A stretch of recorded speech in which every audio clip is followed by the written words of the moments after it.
Hi AstroAddicts, my name is Tim and welcome back to AstroAddict and welcome back to explaining PixInsight. In the last video we talked about stretching using either the screen transfer function or the masked stretch. And in this video we can finally get creative and form the image how we like it to make it look good. I call these next steps the 5-way contrast. Creating contrast in 5 different ways to make the subject pop out and to reduce the stars in the background, to make it look almost, have a 3D aspect to it almost. If we get these steps right, the image will have this awesome and stunning, almost 3D effect. You can see on the right here we have the tools we need for that. We have, of course, a screen transfer function, histogram transformation. I'll always keep those close, they are always helpful. The range selection and star mask to create masks for every tool. The deconvolution is already unnecessary. We already did this, and I think these are the rest we need to use, right? Alright, the first thing I want to do in this image, there is of course this color cast from left to right. The left side is definitely darker than the right one. If I would edit this image in my usual way, using not only PixInsight but also AstroPixelProcessor, this error would be gone already, because APP, the light pollution removal tool in APP, works like black magic.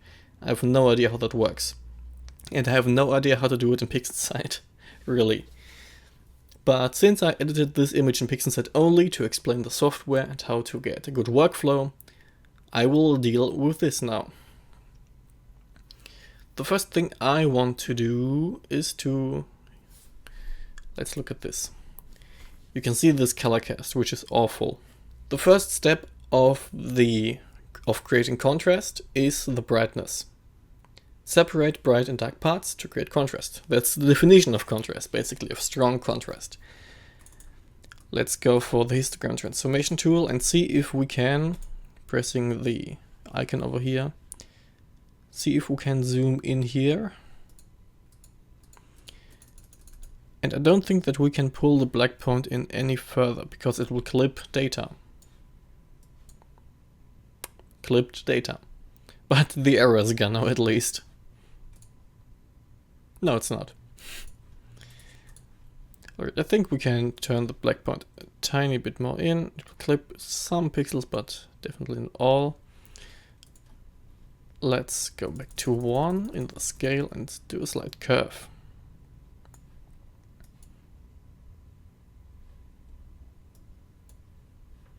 Reset and black in furthermore. And the final movement in I usually do in Photoshop because the histogram there is way simple to understand. And the next thing to create a good contrast is the curves. In Photoshop this would be the curves adjustment layer.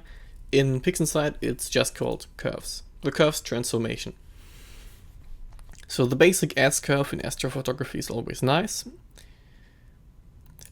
Increasing the midtones, the nebula.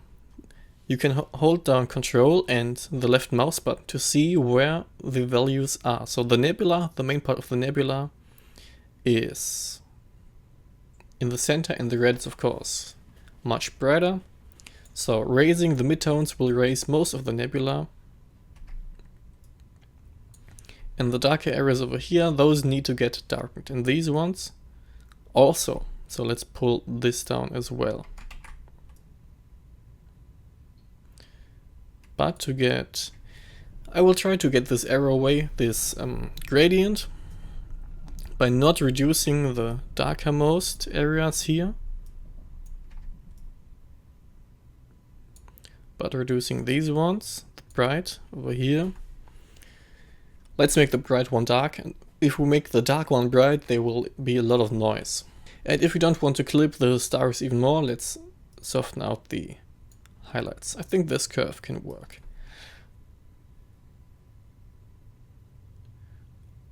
Alright, it worked out better than expected. It's too harsh, definitely too harsh. And I think it's because of this value over here, a bit less. Contrast created. Let's still take a look at this area. Maybe this bright here is there. It needs to get decreased while keeping this one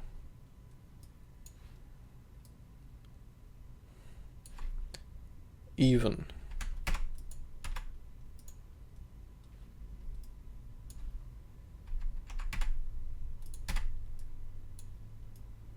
And remain the rest.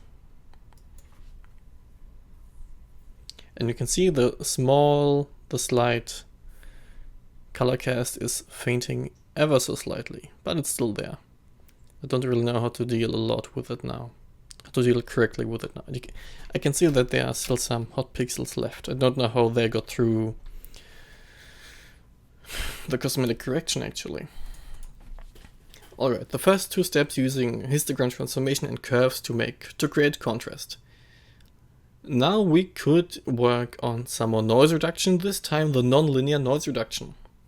In these tools I use the ACDNR and the TGV denoise. So for these we need to apply masks. So let's get the range selection out with a real-time preview. We don't want to work on most of the nebula, but on the background. Big smoothing factor. And apply. Apply the mask by dragging it onto here. Show. The rendering mode is still there, that's good. But we invert it because white selects, dark protects. Always good to know. I mostly leave the ACDNR at default and maybe change the amount a tiny bit. I found out that this tool works pretty well in noise reduction.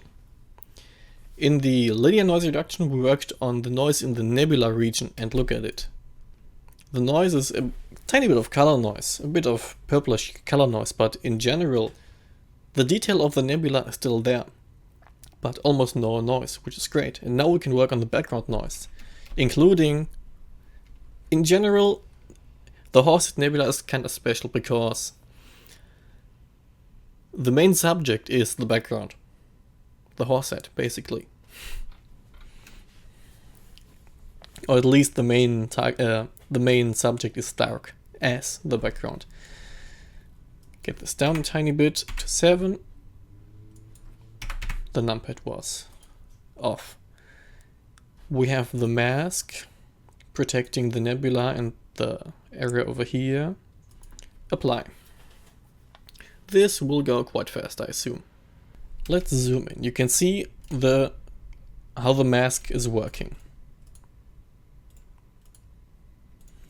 The area over here where the mask was pushed back a little by the bright areas, so that the Horsehead was not that much affected, but the darker areas over here definitely have been.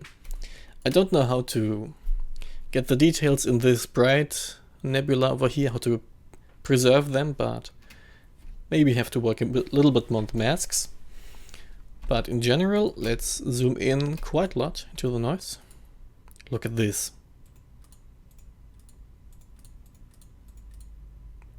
Amazing noise reduction.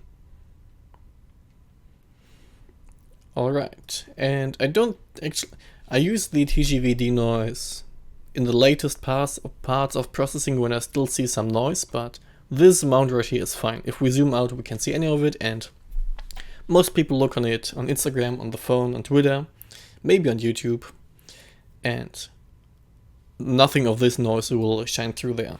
So that's nice. And of course keep this mask, rename it to Smooth Subject Mask.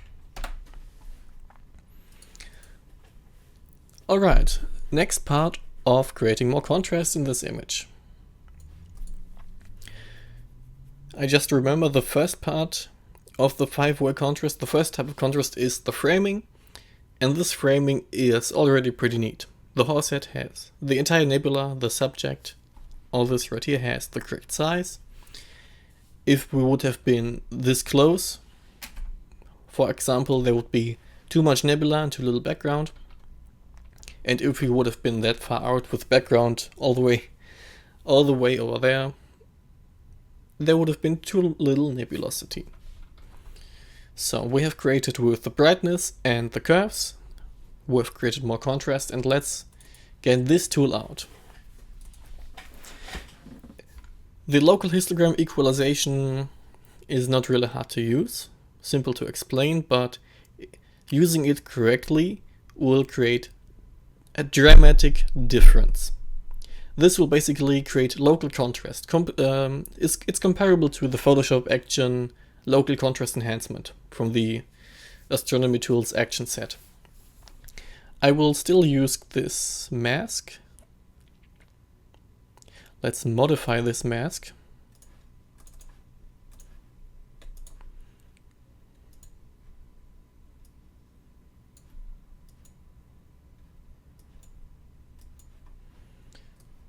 I want to get only these parts over here. Apply the new mask. Is it correct? It is. And now creating the local contrast will brighten and darken significantly areas that are close together. The radius, it will basically look at an area, in a small area around a point, and compute new values for brightness. The radius is the size of this area, and increasing it will decrease the effect this tool will have. So I usually keep the base values are 64, 2 and 1. I keep it at 100. Most of the times, let's take a look at it actually. Even with a mask, this is way too strong, in my opinion. A tool like this will bring dramatic contrast and dark and bright edges in galaxies. It's not that good in nebulae, but look at this. It even transformed OnlyTech way too much. But you can see, I saw that sometimes I see images on Instagram from, the account is called Gibson Pics, where this is used to a great extent in my opinion. It looks mostly good. Sometimes I think it's used too much. But I like the effect on the Flame Nebula. It could use a little bit less on the Horsehead, and the effect on OnlyTech is overwhelmingly bad in my opinion. So let's work on the mask to get OnlyTech out of there. Remove this one, undo. The contrast limit 2.0 will double the contrast, the amount, and you can set the histogram resolution. Setting it to 12, in my opinion, gives a little more even result. But correct masking in PixInsight is very important. Great smoothing factor, and only these parts here. And let's get OnlyTech out of there. You can see it's taking a little bit out of the Flame Nebula. So I will do this more. If you want to edit certain parts of an image, if you want to actually, this is a tool that is, PixInsight always tries to stay true to, a scientific approach. And many people think that, where is it?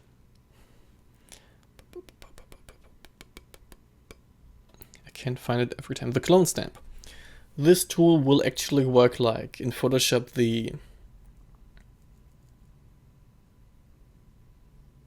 like a removal tool basically. So we can apply this. It will be quite big, maybe 200-ish. I will soften it out much more. Apply this to OnlyTech. Now the star will be much more protected, and you can see it's not that good, but I think it will be enough. Apply. I used this tool mostly on the Hard Nebula Mosaic because deconvolution was creating errors with stars, and using star reduction on these stars actually resulted in black dots. instead of stars. So I used sometimes maybe on 10 stars on the brighter ones, the clone stamp to get them out of the way, because I didn't know back then how to deal with these errors. Range selection, mask is applied, try again. Hopefully this time all attack will be protected. Usually I thought that this change is too drastic, but it looks awesome this time. I don't know why I didn't like it the last time. The horsehead really was lifted in this with this tool. And let's take a look at all attack.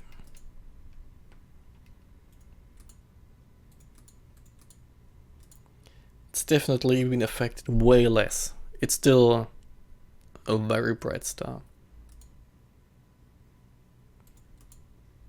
I think this works. Let's keep it this way.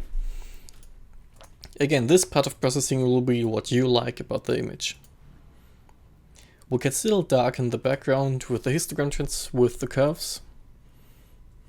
Get this down. I want to get rid of the... Just realized that the mask is still applied. Let's just invert it. Now the background's getting darker. This is too dark.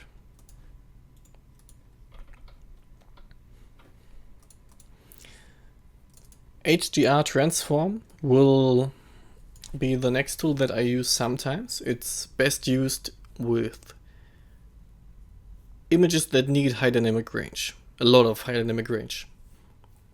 This image could need it because of all attack, but this has been taken care of by the local histogram equalization. If we have, for example, the Orion Nebula or Andromeda Galaxy, faint outer details, bright cores, this tool will be very helpful. The number of layers will increase the effect. It will dramatically brighten the dark areas and reduce the bright areas. But we will not need it this time. SCNR, next tool. I forgot the full name. But this is a very easy tool to use because it will get rid of color cast in your image. Most of the time green. Most cameras work with an RGB sensor, but this light that will be collected by the greens is almost non-apparent in any thing that we see in the universe. So the green cast will be quite unfamiliar to our eyes. And you see it did nothing because the mask is still applied. We will not need a mask for this one. You can see it did almost nothing because the color calibration worked pretty well. But try to use it and see if you like the difference. This will turn the whole image a bit more blue, purplish. Alright. The next step, TGV denoise, unsharp mask, color saturation. Do we need to denoise this image more?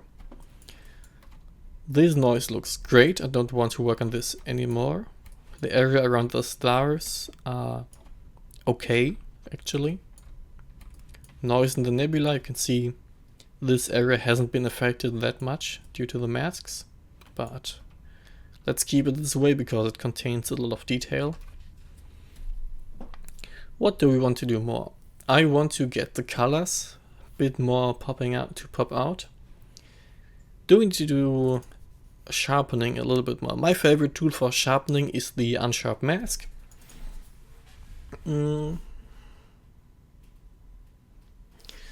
But I want to mask it even more. I think, yes, let's use this one. My English is a little bit off sometimes. White selects, dark protects. Let's try some sharpening. Okay. Let's not try sharpening. Not that much. 0.2. Is there a difference? You can see, I can see a line here that I think the local histogram equalization made.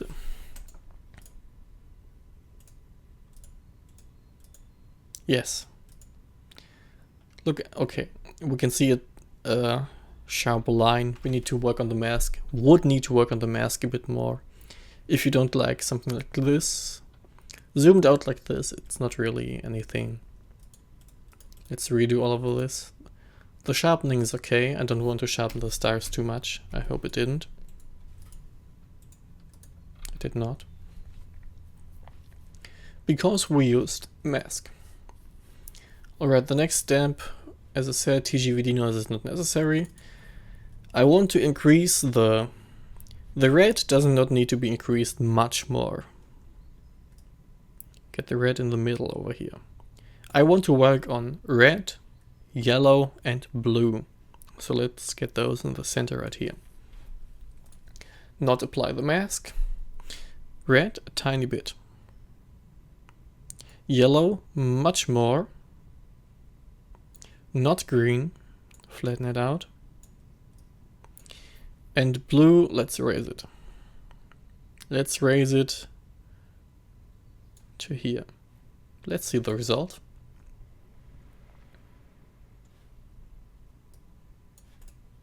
I will undo it and not just do it twice. It works a tiny bit.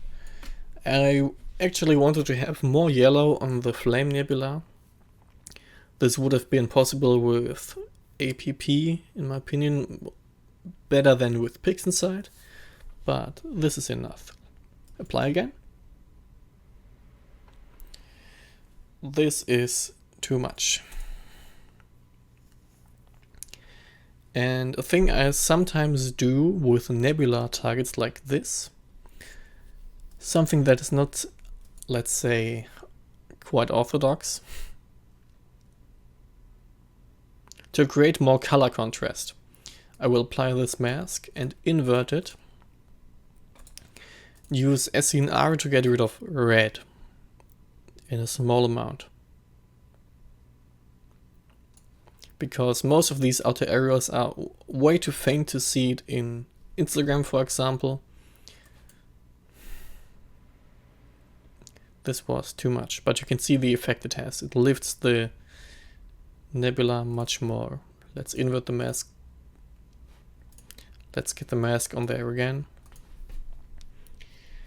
And increase general saturation.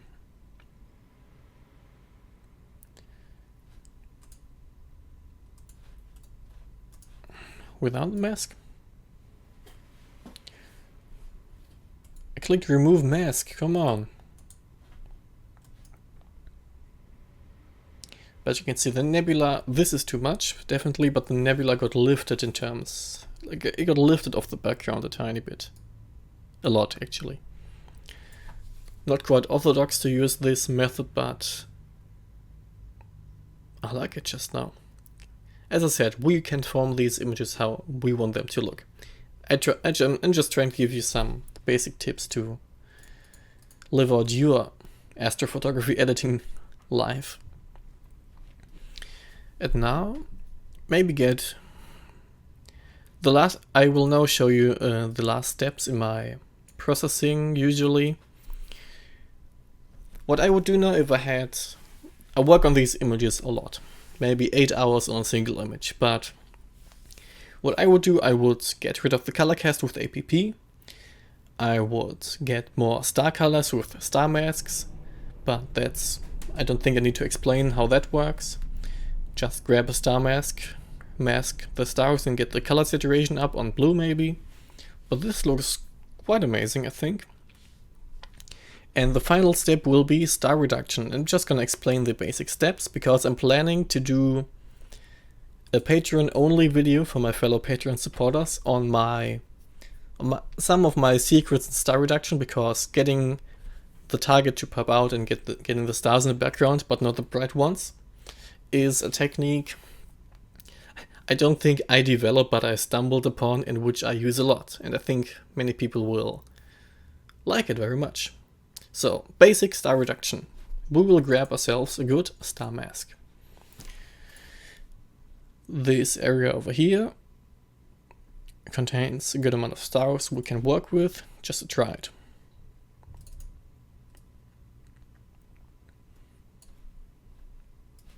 See? If this image would have been drizzled, this process would have taken ages every time. I will now create a star mask to to get most of the stars, but not the bright ones.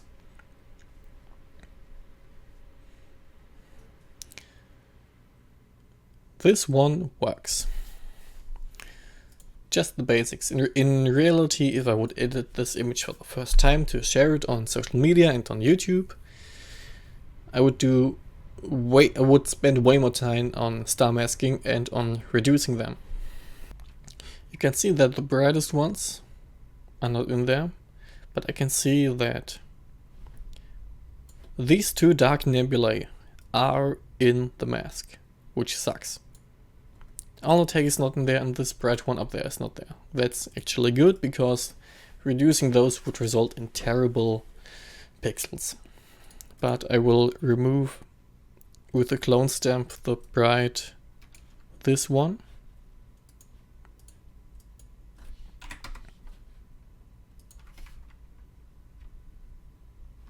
Where is it?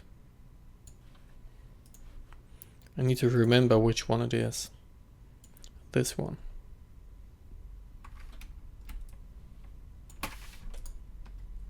Get this out of the way. And that brighter one. The mask is applied. The tool to get the star smaller, I call it star reduction. It's called morphological transformation. I go for the structure element of 5 and I painted a small star in here. The operator is of course minimum, want to minimize the stars. Iterations, let's see how many we need. This is good. Let's see how it is with 2. Reducing all of these to the max could be interesting to see the result. As soon as I use 2, you can see that the stars are not only made smaller, but they are made fainter, a bit more opaque, let's say, which is not necessarily always a good thing. You can see this is a lot of star reduction here.